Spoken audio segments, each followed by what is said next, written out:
So we've been talking a lot lately, and Esther's been thinking incessantly about it on her own subjects and time, about the power of non-resisted thought, the power of non-resisted thought, the enormous power of non-resisted thought. I want this. I want that. I would like to have that, but no power in that. And the reason that there's no power in it is because you killed the momentum right away. Oh, lovely, but I would really like to have that, but. So, no momentum. So, let's just say that power is momentum, and that momentum is power. And that power is non-resisted, and momentum is non-resisted. So, the more you allow a thought to flow without resisting it with the contradictory thought, then the more speed it picks up, the more energy it attracts, the more its bigness happens, the more its power happens, the more the force of it happens. Are you getting the sense of what we're talking about? So, if you are thinking a thought about something you really, really want, that you've been a while wanting, and your conclusion is it hasn't come yet and is too slow in coming, then when you think about this thought, you think about it with such a mix of resistance that nothing changes. It just stays in its same relationship with you. You want it, but you've got a push-pull going on with it. So no momentum ever happens, and no what feels and looks like magic to you and others ever happens, because you don't allow the momentum to allow it to happen. If you have a thought about something that you don't care that much about, you're not offering much resistance to it because you're not thinking about it that much. But you're not really encouraging the momentum of it either, because you're not focused upon it. But this is the thing that we want you to hear. Even though you're hardly even thinking about it, the fact that you're not offering resistant thought means it's gaining momentum. So things you sort of kind of care about or sort of kind of want that you don't offer very much resistance to, they get bigger and bigger and bigger and bigger. The momentum comes, and they keep presenting themselves to you in different ways. And then they get big enough that you see them. We love you so much. And then when you see them, what do? But.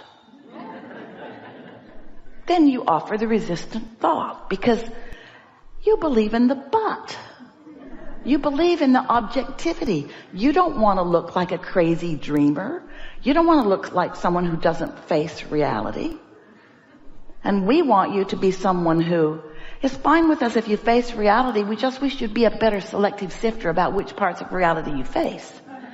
We don't want you to make stuff up. We don't want you to irritate people by saying things that are absolutely opposite of what they are.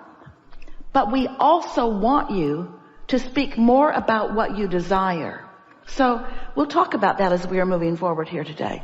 How can you manage the energy of your own thoughts? How can you allow more momentum to flow? How can you allow enough momentum of what you desire to flow that your contradictory beliefs don't have enough power to really slow them down that much? If you're at the top of the hill, this is a perfect place for this analogy. Esther was knocked over the first time she saw the San Francisco hills. She couldn't believe anybody was really driving on them. And so we said, Esther, imagine that you're at the top of the hill and you want to give yourself a lesson in gravity and inertia. So you just get behind your car, take it out of gear, take the parking brake off, and push it just a little bit. And when it's just on this level ground at the top of the hill, you'll be able to push it. You'll be able to nudge it. You'll be able to push it right over the crest of that hill. So Esther thought about what that would be like. And she realized that because of the laws of the universe, because of the laws in place about gravity and inertia, that car would get rolling fast enough that no resistance that she could then offer could stop it. Oh, if she's at the top of the hill and it's just barely beginning to roll, she could step out in front of it and it bumps up against her because not much momentum is moving yet, yes? So she could stop it with her own body. It would hardly hurt at all. But if she waits until that vehicle is at the bottom of the hill, she's standing down there at the bay. Oh, here it comes, here it comes, here it comes. No problem, I'll stop it. Here it comes, here it comes, here it comes, here it comes. She's not going to stop that, is she? The momentum of it is going to take her over. So we want you to contemplate your power of non-resistant thought. We want you to stand at the top of the hill and let your thoughts roll in ways that are non-resistant. Now you do that about a lot of things. You do that about the things you already believe. If you want something and you believe it, then you've got non-resistant thought. That's why you keep living it. Whether you want it or not, if you believe it, there's thought that is in motion that is not being resisted by you. When you really want something and you're not in the way of it, then it's manifesting all over the place, isn't it? But we want you to find a way, and you can do it here today if you want to play with us in this way. We want you to find a way that you can believe what your manifestations or evidence have not yet proved to you. We want you to believe in your extreme ability to attract wealth and prosperity into your experience. We want you to believe in solid relationships that feel good all day, every day. We want you to believe in a physical body that feels good, that's vital and alive and regenerating. We want you to believe in the things that feel good to you. We want you to believe in the things that you want, not just the things that you've already got. We love you so much, you don't even do a good job of believing in what other people have received. You just make stuff up. Well, they got it because... Look at that wonderful life that person is living, but they inherited it. Lazy. They struggled not one bit. They don't deserve it. And we say, they deserve it. Esther had the most wonderful experience with her family the other night around a table. They play games every now and again. If you were on a desert island, what would you bring? What's the one thing that you would bring? Such a fun game. Makes you want to hang out with a lot of people that bring different things. Which is kind of what your plan was when you decided to come into this environment. You need to hang out with a lot of people that bring a lot of different things. And as you play with each other collectively, you have a lot to choose from. You benefit each other. And so this particular game, Luke asked for the game, and he said, if you could only have one wish. And then right away he said, and you don't get to wish for infinite wishes. He's played with other adults before. What's your one wish? And they went around the table, and Luke said, I want things to be equal. And everyone went, oh. And Esther said, they already are. Nobody wants to buy that. Because it doesn't look equal. And Esther knew it wasn't the time to explain that source energy is aware of everyone equally and flowing to everyone. And that the abundance is raining down. And that the factor is the letting it in factor, the believing factor, the allowing factor. But here's this young kid, already in his young life, he's decided that things aren't equal because he sees people having different results. And so his assumption is it's in the offering factor. If things aren't equal, then there must be something wrong with whoever is dishing out the stuff.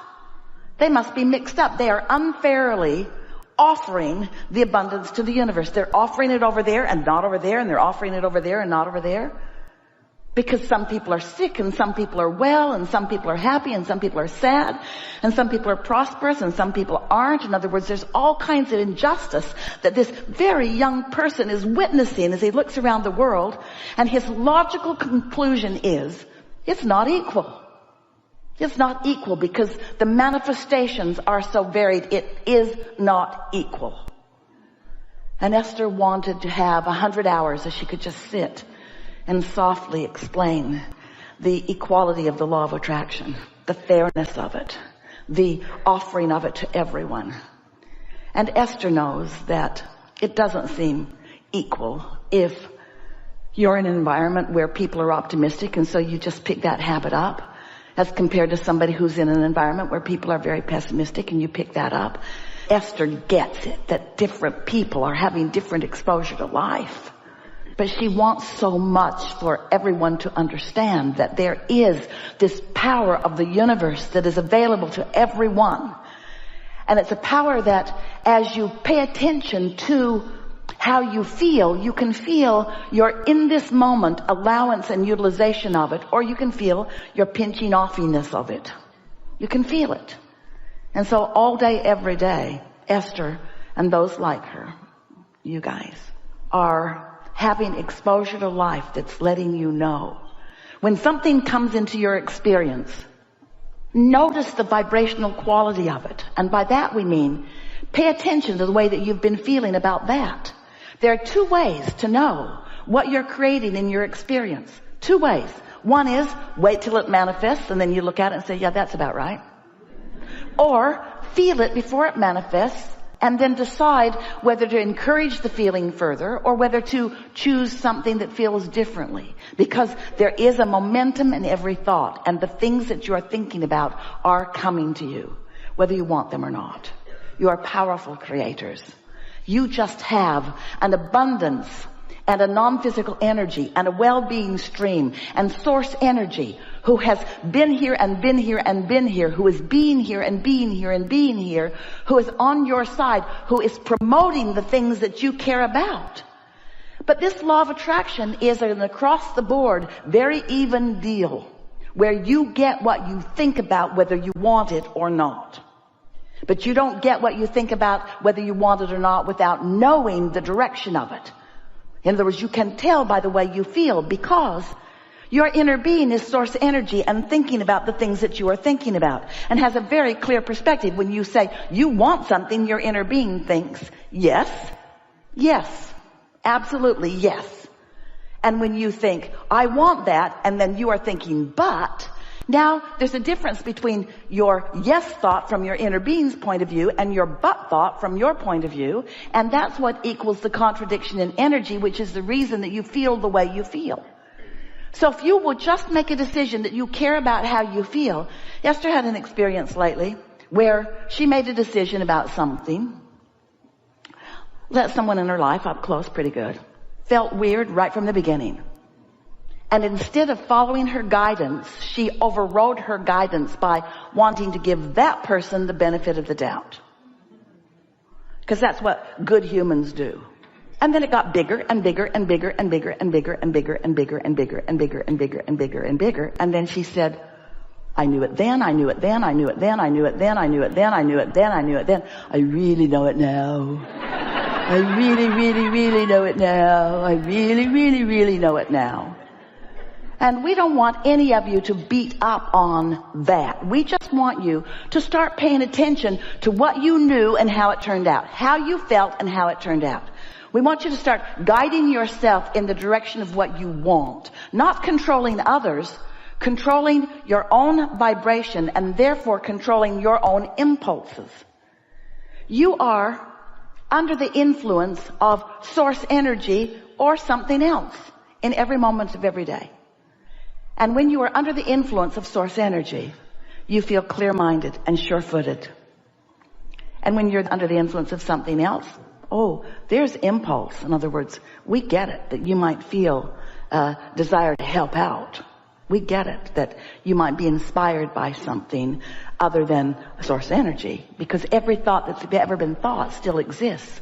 And the law of attraction has gathered those thoughts into rivers and streams and currents that you can step into and have a pretty good ride on. We get it. We just want you to be more selfish and therefore more aware of the vibrational variance, the possible vibrational variance, the probable vibrational variance, the usual vibrational variance between what your inner being is thinking about, whatever you're thinking about, and the way you're thinking about it.